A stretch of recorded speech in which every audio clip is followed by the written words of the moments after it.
Vamos a seguir considerando el texto de la ciencia de la cruz.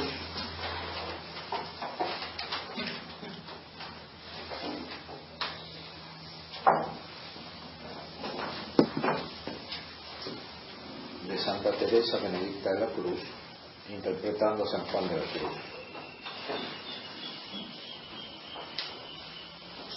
La doctrina de la cruz constituye el Evangelium Pauli, el mensaje que tiene que anunciar a judíos y gentiles, el Evangelio de Pablo, o sea, el anuncio de la salvación hecho por el apóstol San Pablo.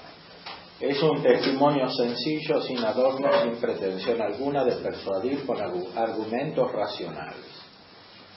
Saca toda su fuerza del testimonio mismo que anuncia, y esta es la cruz de Cristo, es decir, la muerte de Cristo en la cruz y el mismo crucificado.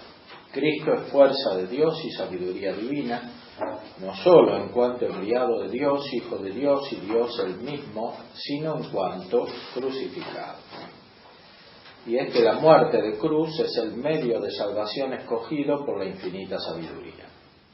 Y para demostrar que la fuerza y la sabiduría humana son incapaces de conseguir la redención, ha sido dada la fuerza salvadora a aquello que según las medidas humanas parece débil y loco. El que no quiere ser nada por sí mismo, sino que deja que la fuerza de Dios solamente obre en él, el que se ha despojado de sí mismo y se ha hecho obediente hasta la muerte y muerte de cruz. Aquí describe la doctrina del Nuevo Testamento sobre la pasión de Cristo, que es el centro de nuestra redención. Santo Tomás lo explica con claridad teológica. La pasión de Cristo es principalmente el acto de caridad de Cristo, por el cual se restablece la justicia. Esa justicia que es sobrenatural y también natural. La justicia que está rota por el pecado,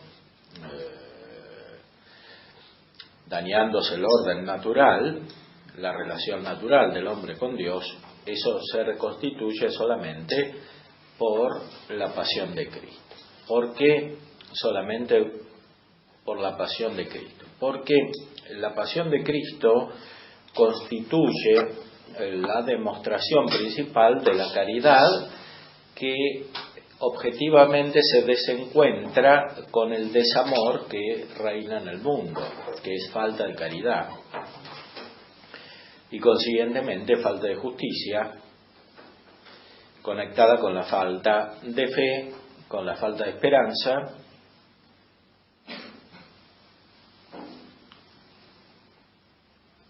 y con la falta de todas las otras virtudes que se conectan con la justicia y con la caridad, que son principales. Es decir, el desencuentro es objetivo.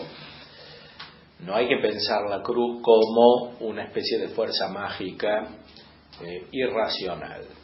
Ese pensamiento es más bien propio de la teología protestante, que es muy diferente de la teología católica. La teología católica muestra la fuerza de la cruz de una manera racional, no racionalista, racional. Es decir, la cruz es el resultado de el encuentro del bien con el malo, el desencuentro del bien con el mal. Es un conflicto, la cruz. En ese conflicto vence el que tiene la verdad, el que tiene la verdad vital, es decir, la verdad unida al amor. Eso es lo que hizo Cristo. Cristo tenía la perfección de la gracia, la perfección de la caridad, la perfección del conocimiento de Dios. Más aún, en la visión beatífica, en la cruz tenía la visión beatífica, como enseña Santo Tomás. Es decir, el máximo dolor, el más grande de todos los dolores, coexistía con la felicidad de la parte superior de su alma, que nunca se perdió. Por eso la cruz no se puede entender como algo irracional, como entregarse al absurdo, que es propio de los protestantes y es propio de los existencialistas. La cruz es un supremo obsequio racional, como dice la liturgia de la Eucaristía. Plegaria Eucarística 1, el canon romano. O sea, el sacrificio de la Eucaristía es un obsequio racional, es decir, un acto de obediencia según la razón a Dios. Y este acto de obediencia lo hace principalmente Cristo, en su pasión, de la cual la Eucaristía es representación, renovación, actualización. La pasión de Cristo obra en virtud de la caridad y del conocimiento perfecto que Cristo tiene. Y así sucede también con la pasión de los miembros de Cristo, porque como dice San Pablo, hay que completar lo que falta a la pasión de Cristo. Y eso se completa en la vida de cada cristiano que es fiel a Cristo. Todos los hombres deben padecer en virtud de la corrupción en la cual incurrió la naturaleza humana, cuyas consecuencias no están totalmente superadas mientras estamos en este mundo. La participación en la pasión de Cristo, supuesto el sufrimiento, implica la caridad y la fe. Si esta santa que escribe participó de la pasión de Cristo, no es porque la mataron en las cámaras de gas, sino porque tenía la fe y la caridad, que es lo que hacen que ese sufrimiento sea racional, sea auténtico, tenga sentido, no sea un mero absurdo o un hecho aislado que sirve de recuerdo para los que vienen después. Es un acto profundamente espiritual. Y la ciencia de la cruz, de la cual está hablando, es el conocimiento de la realidad que surge de este acto espiritual, que está unido con el conocimiento de la resurrección de Cristo, porque no se puede conocer la pasión sin tener la fe y la esperanza en la resurrección de Cristo, porque la pasión es para la resurrección, o sea, la finalidad de la pasión de Cristo es la resurrección. Ahora, el que padece, sufre lo que padece actualmente, aunque tenga esperanza. La fuerza salvadora, es decir, el poder de resucitar a la vida a quienes estaban muertos a la vida divina por causa del pecado. Esta fuerza salvadora de la cruz ha pasado a la palabra de la cruz y a través de esta palabra se comunica a cuantos la reciben y se abren a ella sin pretender milagros ni fundamentos de humana sabiduría. En ello se convierte en esa fuerza vitalizadora y formadora que llaman ciencia de la cruz. Esta expresión es muy profunda. La cruz no es el fruto de una explicación humana y tampoco la cruz es la esperanza de un milagro que Dios haga para liberarnos de la cruz, porque la cruz es más profunda que el deseo del milagro. El milagro es una gracia especial que Dios da cuando quiere libremente, con una finalidad que normalmente es demostrar la fe, o sea, manifestar la verdad de quien habla. Como nuestro Señor hacía milagros para manifestar que su doctrina era verdadera, y los santos hacen milagros para manifestar que lo que dicen es verdad, que en primer lugar lo que transmiten es verdad y lo que ellos enseñan también es verdad. Pero la cruz es más profunda que esta finalidad, porque ya supone lo que logra el milagro, que es la fe. La fuerza salvadora, es decir, el poder de resucitar,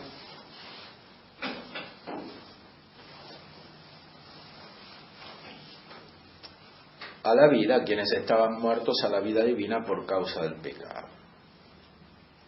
etc. En ello se convierte en esa fuerza vitalizadora y formadora que llaman ciencia de la cruz. El mismo San Pablo ha cumplido esto con perfección. Mas yo, por la misma ley, he muerto a la ley para vivir para Dios. Estoy crucificado con Cristo y ya no vivo yo, es Cristo quien vive en mí. Y aunque al presente vivo en carne, vivo en la fe del Hijo de Dios que me amó y se entregó por mí. Esto es de la carta a los Gálatas, capítulo 2.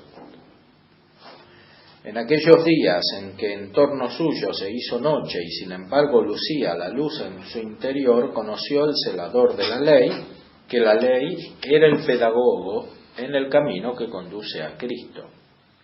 Este es el tema de la carta a los Gálatas. O sea, la ley judía nos salva. La ley del Antiguo Testamento, que era verdadera porque había sido instituida por Dios, no salvaba.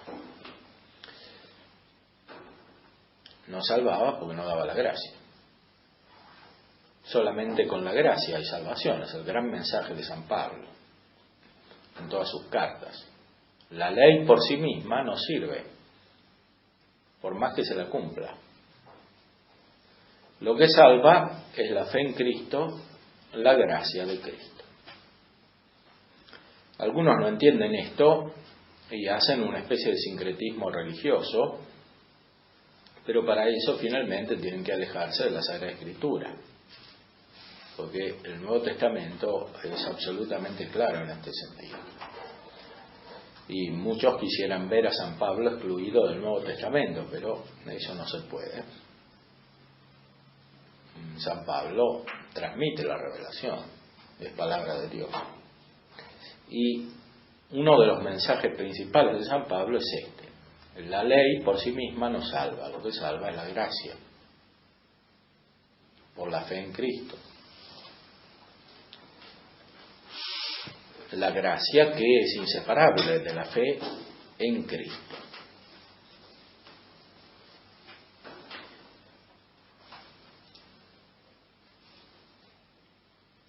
Con ello ha librado de la ley a quienes de él quieren recibir la vida, mas solo podrán recibirla cuando abandonen la suya propia.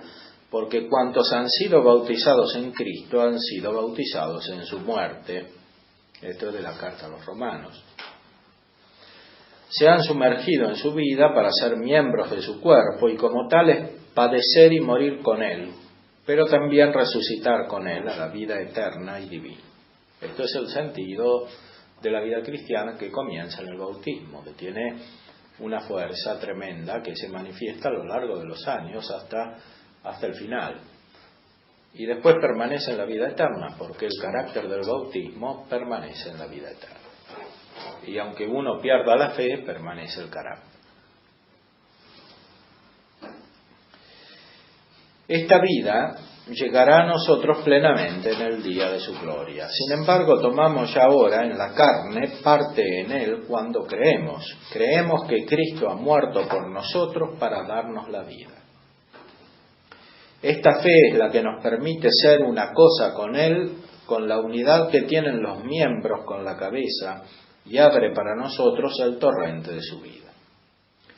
Tal es la fe en él, crucificado, la fe viva, que está unida con un abandono amoroso y constituye para nosotros la entrada a la vida y el principio de la futura glorificación.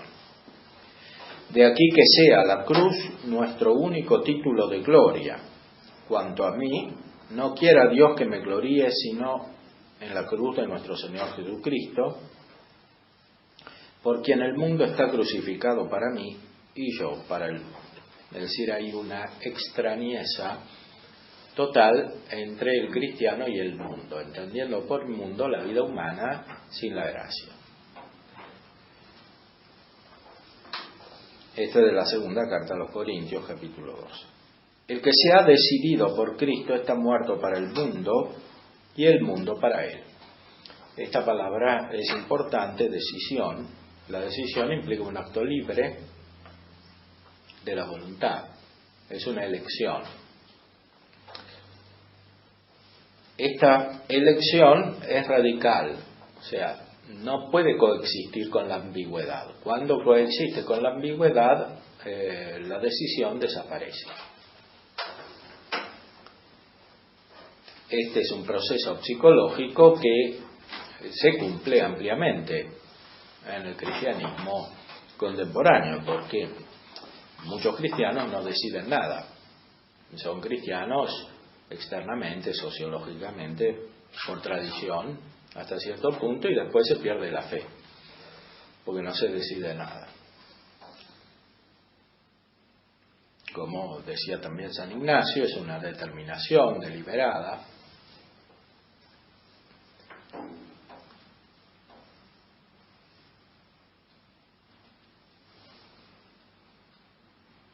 Lleva en su cuerpo los estigmas del Señor, es débil y despreciado ante los hombres, pero recto, y por ello mismo fuerte, pues la fuerza de Dios es su fortaleza en la debilidad.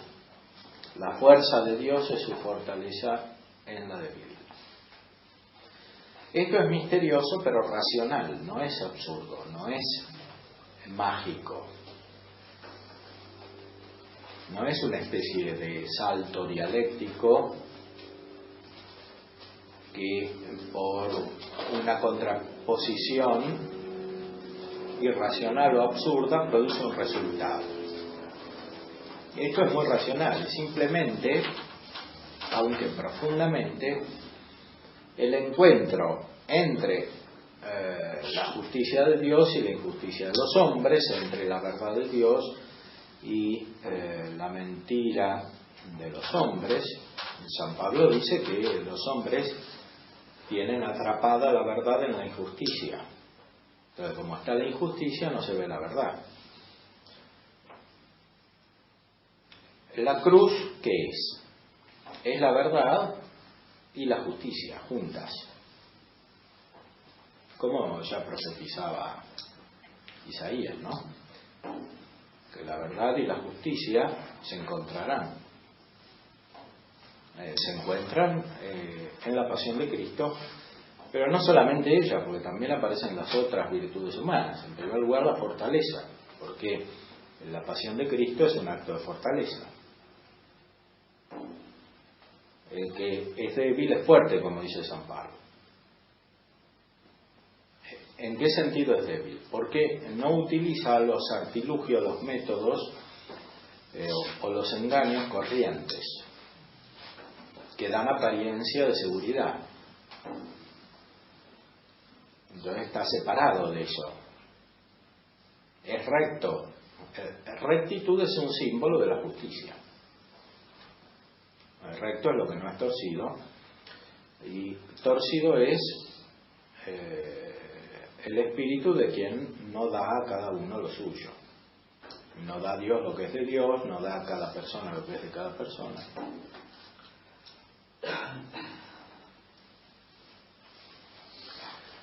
Entonces, el débil es justo, es fuerte en este sentido.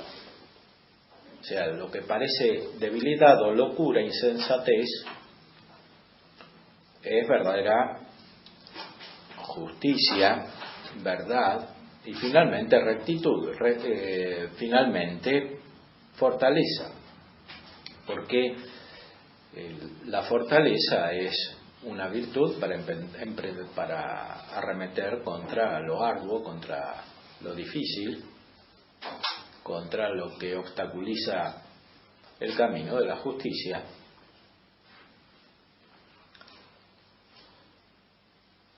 Y solamente por la justicia se alcanza el fin.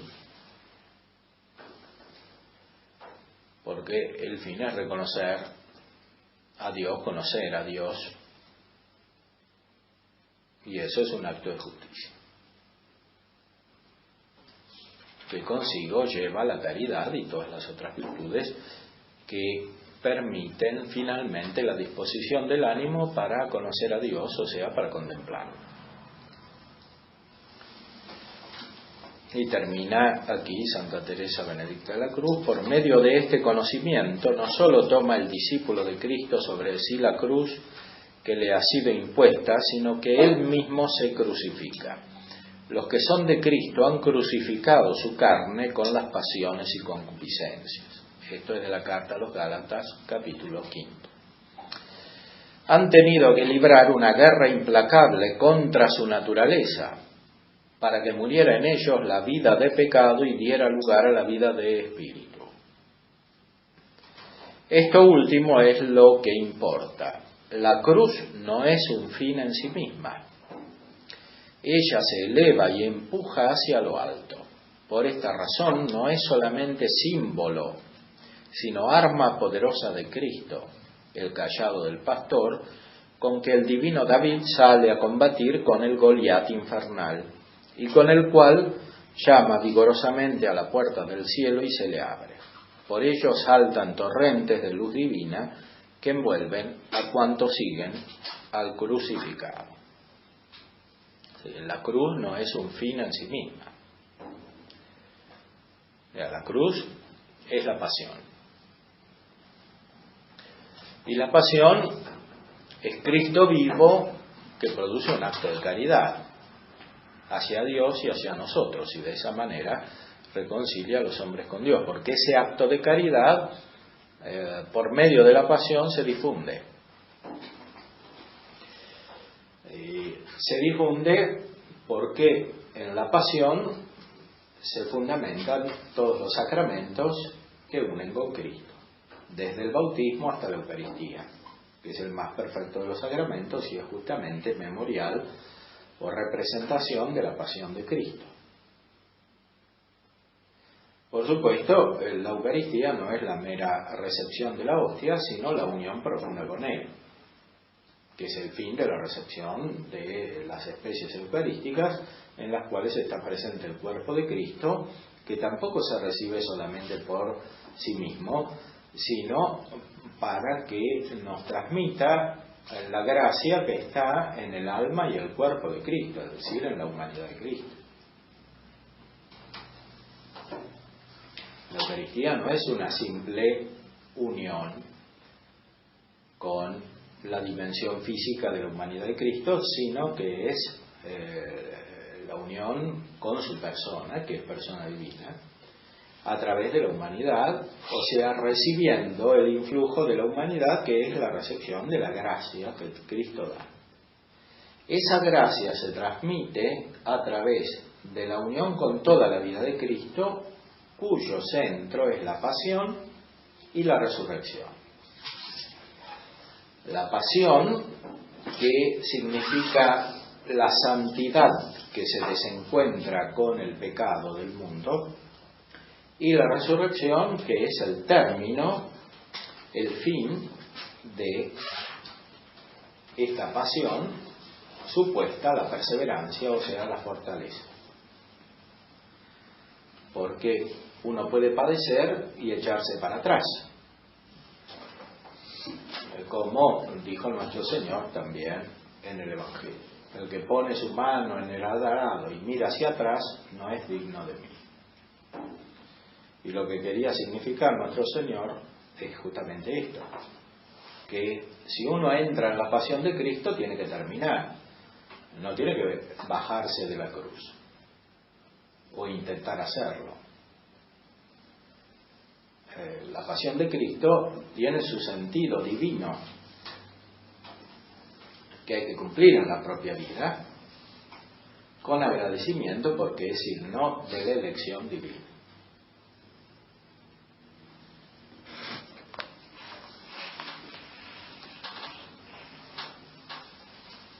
De esta manera se vence a Goliat, al gigante,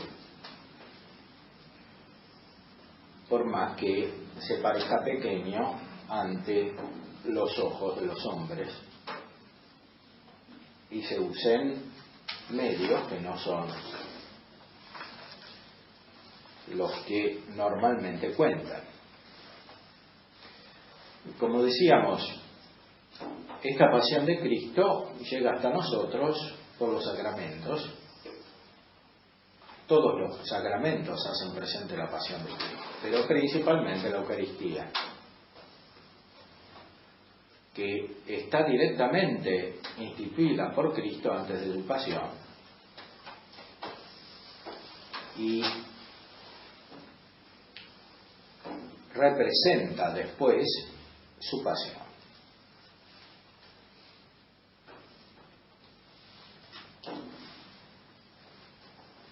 La institución de la Eucaristía el Jueves Santo nos hace entender que la esencia de la pasión de Cristo es el acto de amor, porque cuando Cristo instituye la Eucaristía todavía no había padecido físicamente. Lo haría el día después.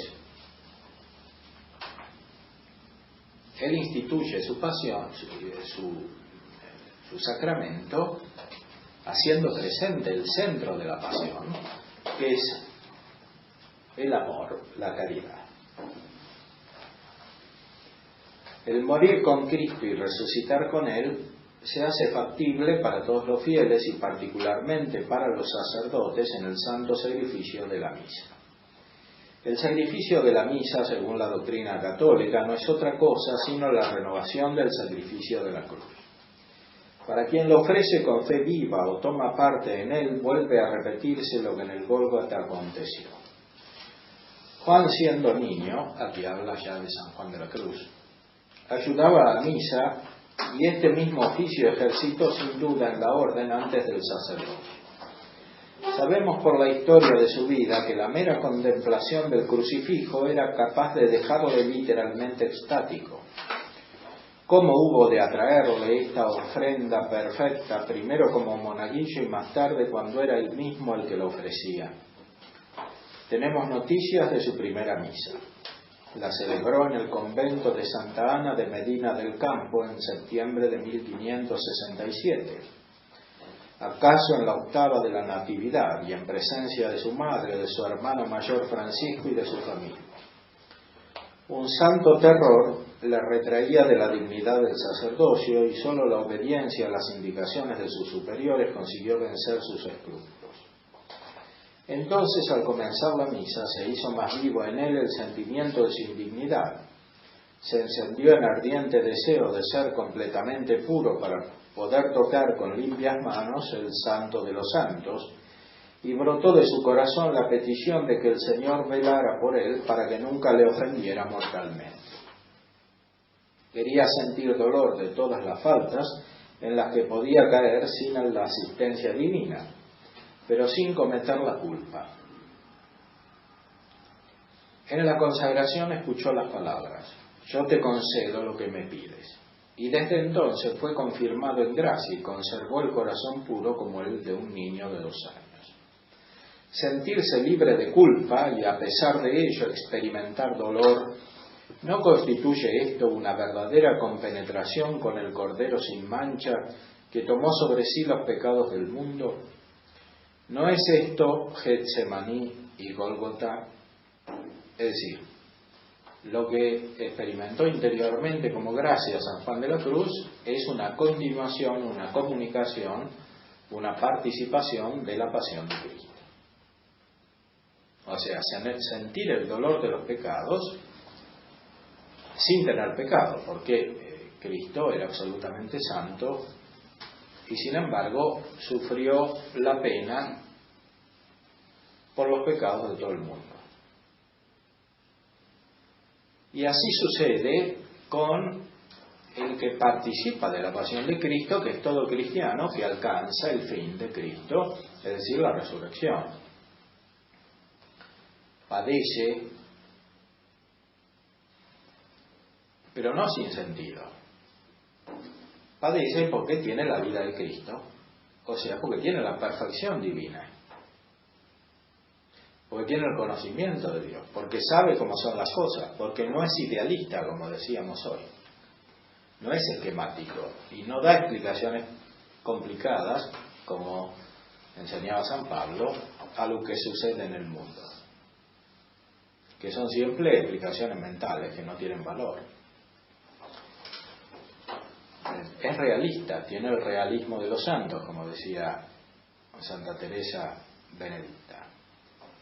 El realismo de los santos, que es la ciencia de la cruz, es decir, conoce en profundidad las cosas humanas, sabe cómo son, porque las experimenta. Y decide, como dijo antes, sea, ¿qué decide? Decide permanecer firme. Esto es la fortaleza.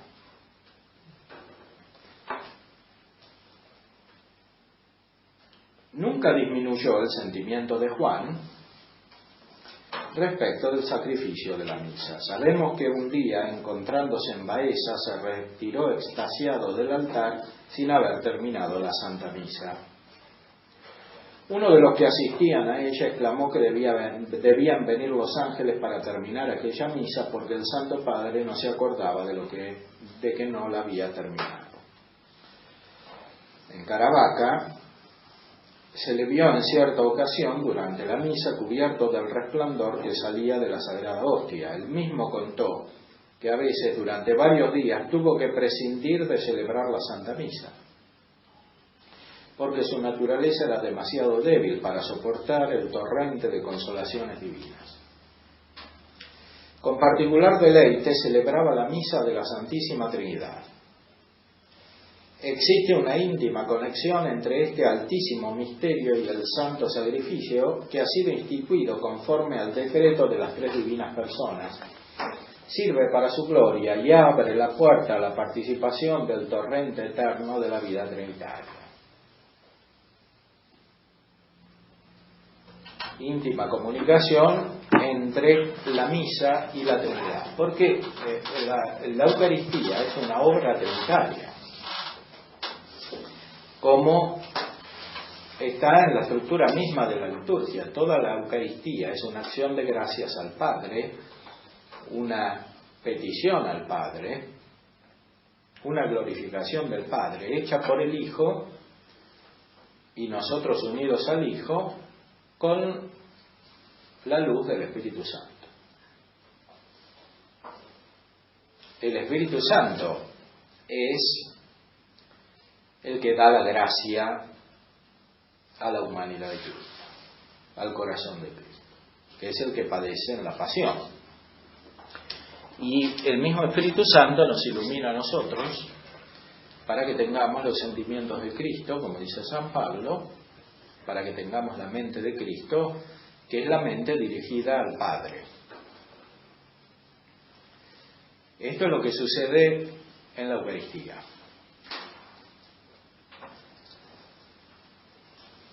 Y sucede en la Eucaristía del lado de la pasión, que es el que corresponde a nosotros en nuestra vida mortal, porque en la vida eterna estará el fin de la Eucaristía, que es la liturgia celestial. Por eso la Eucaristía se llama el pan de los ángeles, porque los ángeles no celebran la misa, tienen el fin de la misa, que es la visión del Padre, la comunión con el Hijo y la alegría del Espíritu Santo.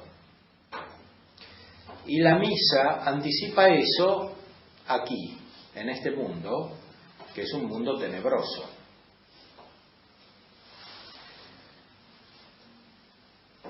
Por eso la misa está conectada esencialmente con la pasión, porque conocer a Dios y vivir en este mundo significa sufrir la pasión con Cristo.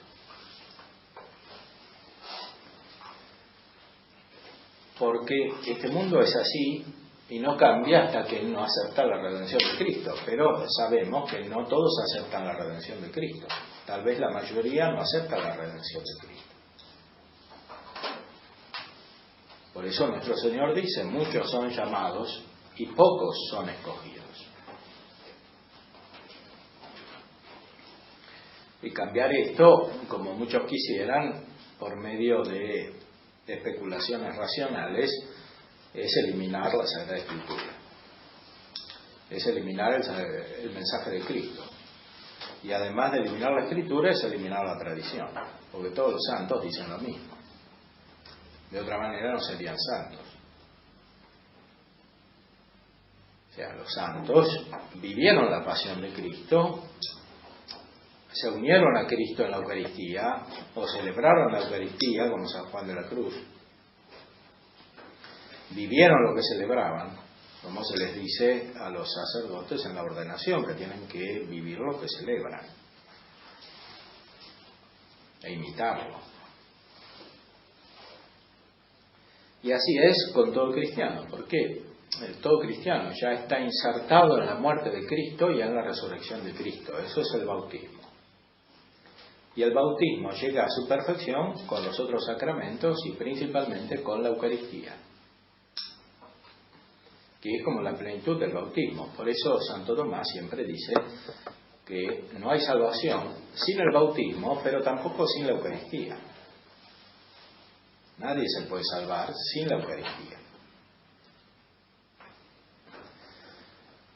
Y en la Eucaristía y en el bautismo lo principal es el deseo del bautismo y el deseo de la Eucaristía, que es un deseo eficaz cuando efectivamente se lo recibe, pudiéndoselo recibir. No hay salvación fuera de la Eucaristía, porque no hay salvación fuera de Cristo y Cristo es el que padece y resucita. No hay otro nombre bajo el cual podamos alcanzar la salvación, dice San Pedro en los Hechos de los Apóstoles, en el discurso de Pentecostés.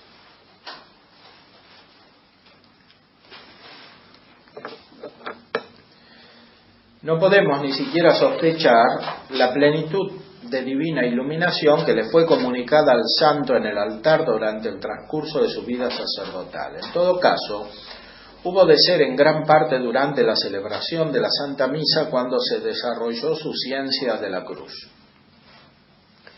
Y tuvo lugar su misteriosa y progresiva transformación en el crucificado. San Juan de la Cruz eligió su nombre justamente porque vivía de esta manera.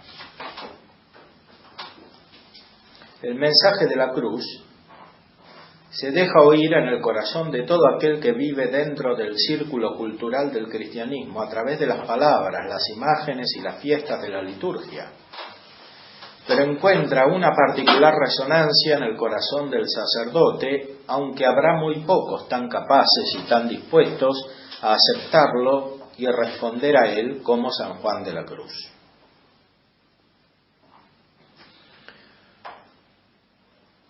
Todo cristiano conoce la cruz como símbolo, y en el entorno cristiano está presente la cruz, sobre todo en las épocas en las cuales los países de tradición cristiana todavía eran fieles a sí mismos. Ahora en muchos países sacan la cruz y los jóvenes no saben ni siquiera qué es la cruz. No solo la esencia de la cruz, sino tampoco el símbolo, no saben qué quiere decir eso. El crucificado se le ha aparecido en repetidas ocasiones, de dos de las cuales tenemos noticias concretas. En su doctrina considera el santo las visiones y locuciones y revelaciones como elementos accidentales de la vida mística. Ha advertido ante todo y con gran insistencia del peligro de engaño, por lo menos de ser detenidos en el camino de la unión que se puede seguir de dar valor a tales cosas. De hecho, mucha gente se engaña buscando apariciones, buscando fenómenos extraordinarios, y aunque no los quieran tener ellos, los buscan en los demás. Esto muchas veces implica una gran tentación, que es alejarse del camino de la cruz. Y por lo tanto, al alejarse del camino de la razón, mucha gente que busca esto termina irracional. O sea, se afecta a su inteligencia, porque termina apoyando su pensamiento sobre imágenes inconvenientes que son contrarias al uso de la inteligencia, que necesita de las imágenes convenientes. Y como decíamos, esta ciencia de la cruz es sumamente racional, y por eso está afectada la ciencia de la cruz cuando se buscan estos fenómenos extraordinarios de manera irracional, absurda, dando preponderancia a lo sensible. Y San Juan de la Cruz lo entendió muy bien, por eso es uno de los doctores más aún el principal doctor de la vida espiritual, de la vida mística.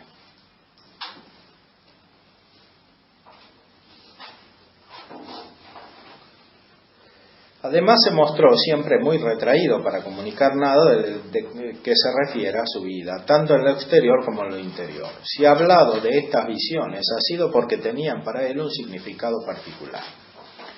A ambas siguió en su vida una tempestad de persecuciones y de sufrimiento, y es evidente que estas visiones le sirvieron como de avisos. La primera aparición tuvo lugar en Ávila, en el monasterio de la Encarnación, a donde le había llamado Santa Teresa como confesor de las monjas. Hallándose cierto día sumergido en la contemplación de la pasión, se le mostró el crucificado, visible a los ojos del cuerpo, cubierto de llagas y manchado en sangre. Tan clara fue la aparición que pudo dibujarla a pluma en cuanto volvió así. La hojita amarillenta sobre la que lo dibujó se conserva aún en nuestros días en el monasterio de la Encarnación, en Ávila, en España. Está reproducido en las ediciones de los libros de San Juan de la Cruz. El dibujo da una impresión de modernidad. La cruz y el cuerpo están representados con marcado efecto de perspectiva, como visto de lado. El cuerpo da la sensación de un movimiento enérgico. Está muy separado de la cruz, colgado por las manos traspasadas por fuertes clavos, muy prominentes, son particularmente impresionantes. La cabeza está inclinada hacia adelante y deja descubierta la parte superior de la espalda desnuda que está marcada de cardenales. El santo envió este esbozo a la hermana María de Jesús, a quien confió un secreto.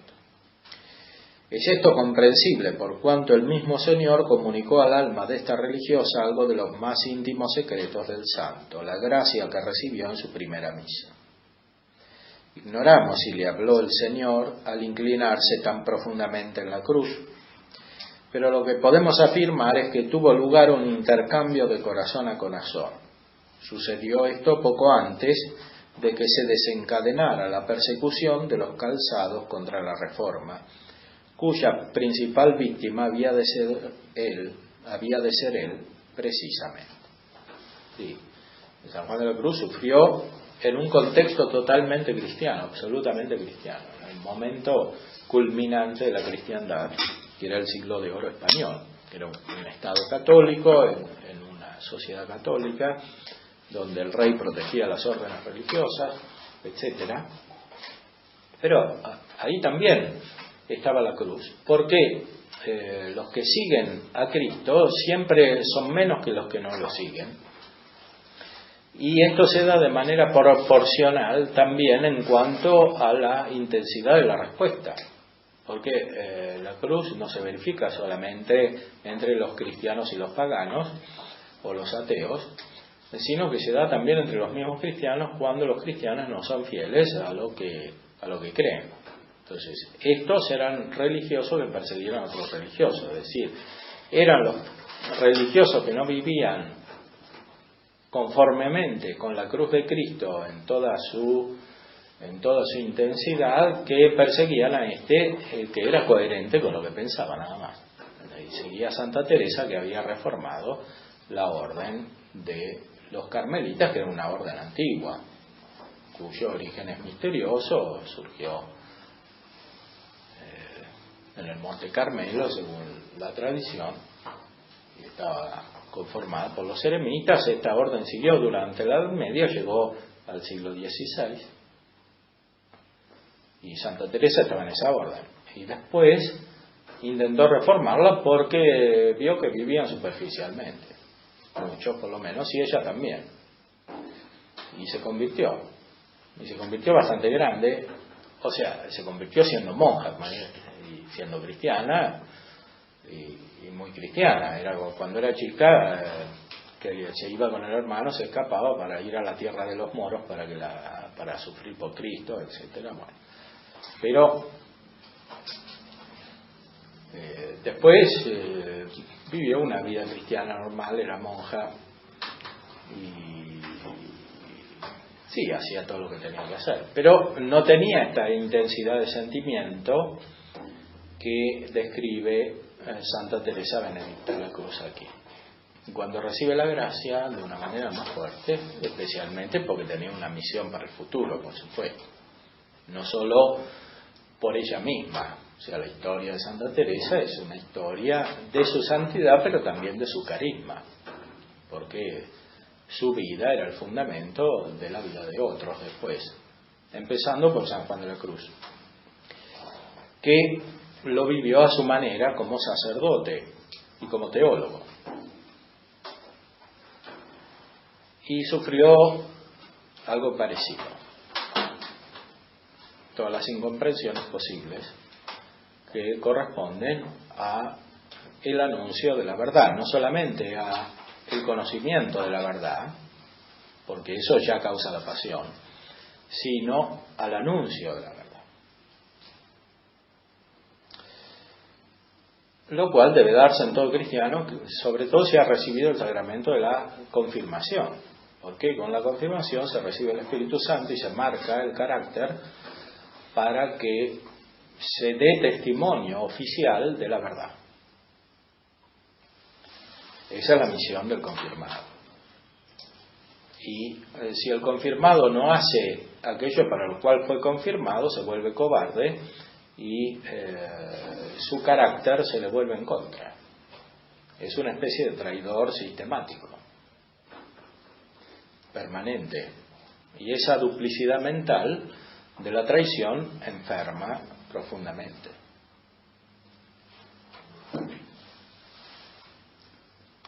La segunda aparición tuvo lugar en Segovia hacia el fin de su vida. Había llamado allí a un hermano Francisco, a su hermano Francisco, que es el que nos ha transmitido el hecho.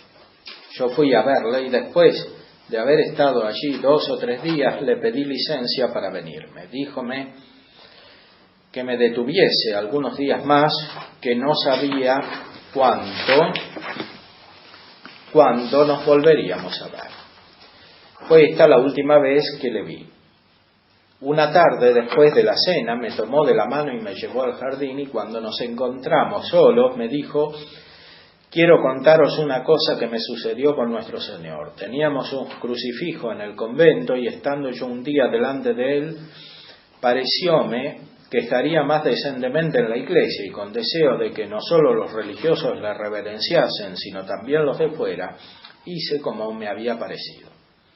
Después de tenerla en la iglesia puesto lo más decentemente que yo pude, estando un día en oración delante de él, me dijo: Fray Juan, pídeme lo que quisieres, que yo te lo concederé por este servicio que me has hecho.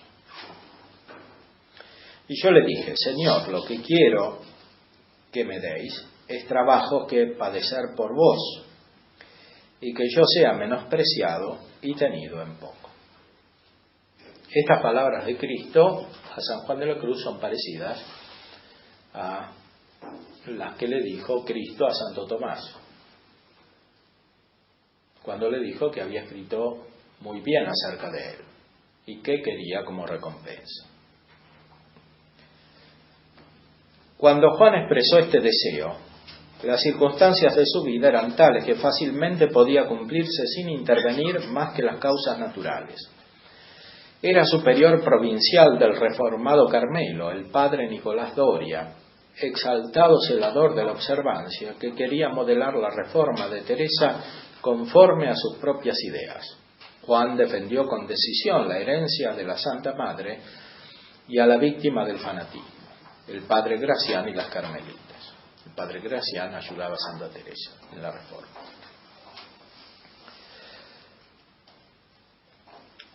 El 30 de mayo de 1591 se abrió en Madrid el capítulo general de los descalzos. Antes de partir para él, se despidió el santo de las descalzas de Segovia.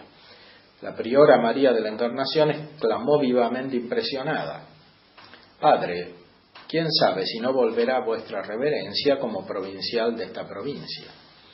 Es decir, con un cargo importante en la orden. Y el santo respondió: si supiese, hija, cuán diferentemente pienso yo lo que en el capítulo pasará. Hágola saber que estando en oración, encomendando a Dios los sucesos de él, me pareció que me tomaban y arrojaban a un rincón. Y así sucedió de hecho. No se le dio ningún cargo y fue enviado a la soledad de la Peñuela, es decir, un lugar muy apartado, no un lugar importante, aunque había sido el superior otras veces. Allí le negaron noticias de las vejaciones de que eran objeto las descalzas. Se las tomaba declaración para reunir materiales contra el santo. Se buscaban motivos para arrojarlo de la orden, lo querían echar de los carmelitas. Poco después, a causa de su enfermedad, se vio obligado a abandonar la Peñuela, donde carecía de asistencia médica. Había llegado a la última estación de su Vía Crucis, Úbeda. Cubierto de llagas purulentas, encontró aquí, en el padre prior Francisco Crisóstomo, un enconado enemigo que hizo más que lo suficiente para colmar su deseo de ser despreciado. Había llegado a la cumbre del gozo. Y sin embargo, San Juan de la Cruz, en sus obras, manifiesta un gozo extraordinario, que es el gozo de la contemplación de Dios. Es el gozo de los místicos, que él describió de una manera extraordinaria en la historia de la Iglesia y en la historia de los santos, porque lo vivió. Y porque lo vivió, lo pudo expresar tan admirablemente, incluso con sus cualidades de artista. Por eso se ve como es verdad aquello que había intuido Edith Stein, Santa Teresa Benedicta de la Cruz, cuando se propuso escribir este libro para manifestar la unidad de la vida, de la doctrina, de la obra de San Juan de la Cruz.